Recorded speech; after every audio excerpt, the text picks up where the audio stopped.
చాలామంది నలుగురు కోసం బతుకుతూ ఉంటారు. కానీ ఆ నలుగురు మనం ఏం చేసినా దాని గురించి ట్రోల్ చేయడంలో చాలా బిజీగానే ఉంటారు. కానీ ఏనాడు అరే వాళ్ళ సిచ్యువేషన్ ఏంటి ఇంత దారుణంగా మారిపోయింది అని మనం కింద పడినప్పుడు ఒక్క పూట కూడా మనకి భోజనం కూడా పెట్టరు.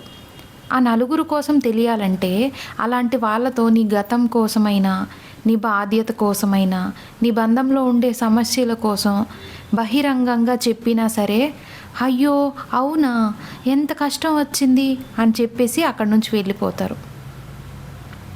అదే నీ బాధల్ని మోసుకెళ్ళి 10 మందితో చాలా ఫన్నీగా చెప్తూ ఉంటారు. సో దీనివల్ల మనం ఏం తెలుసుకోవాలంటే మన జీవితం మనది మాత్రమే, మందిది కాదు కదా.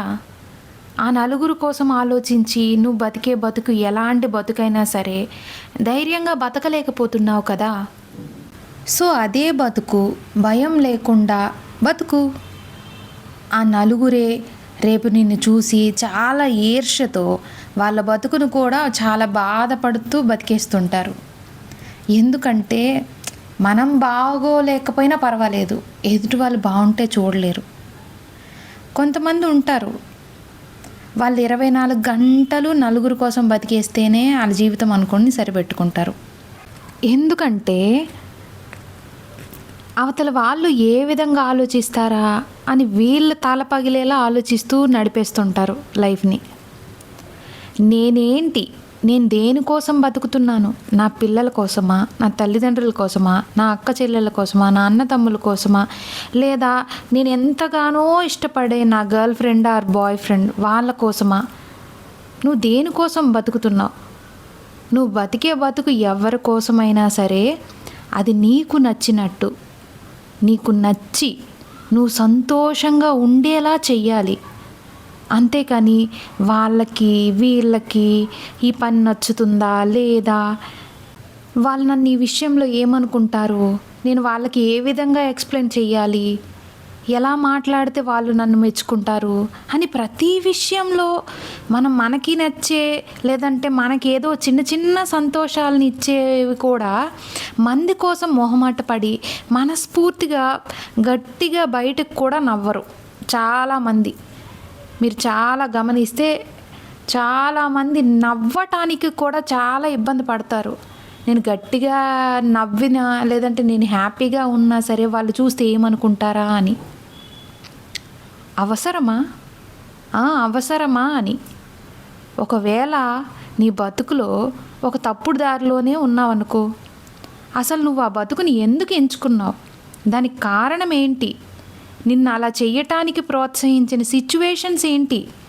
అందులో బాధ, భయం, అవమానం, అసహనం ఇలాంటివి అన్ని పరిస్థితులు కూడా అన్నీ నువ్వే ఫేస్ చేసి ఉంటావు కదా. అలాంటప్పుడు ఒక నిర్ణయం తీసుకొని బతుకుతూ ఉంటావు కదా.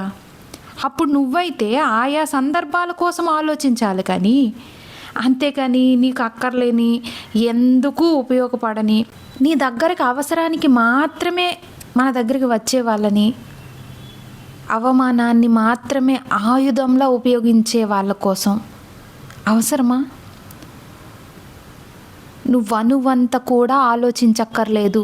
బాగా గుర్తుపెట్టుకో.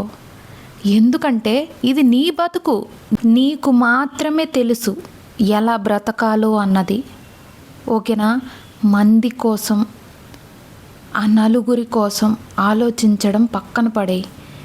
నీకు ఇప్పుడు ఈ క్షణంలో ఏదైతే సంతోషాన్ని ఇస్తుందో అలాగే బతుకు. సమాధానం చెప్తూ వెళ్ళే కొద్దీ ప్రశ్నలు ఎదురవుతూనే ఉంటాయి. కాబట్టి మంది కోసం కాకుండా మనశ్శాంతితో బతకడం నేర్చుకో. సరేనా? ఈ వీడియో మీకు తప్పకుండా నచ్చే ఉంటుందని నేను మనస్ఫూర్తిగా కోరుకుంటున్నాను. నా వీడియో కనుక నచ్చితే లైక్ చేసి, షేర్ చేసి, సబ్స్క్రైబ్ చేసుకొని నన్ను సపోర్ట్ చేయడం మాత్రం అస్సలు మర్చిపోవద్దు. మళ్ళీ ఇంకొక మంచి వీడియోతో నేను మీ ముందుకు వస్తాను. అంతవరకు కీప్ స్మైల్.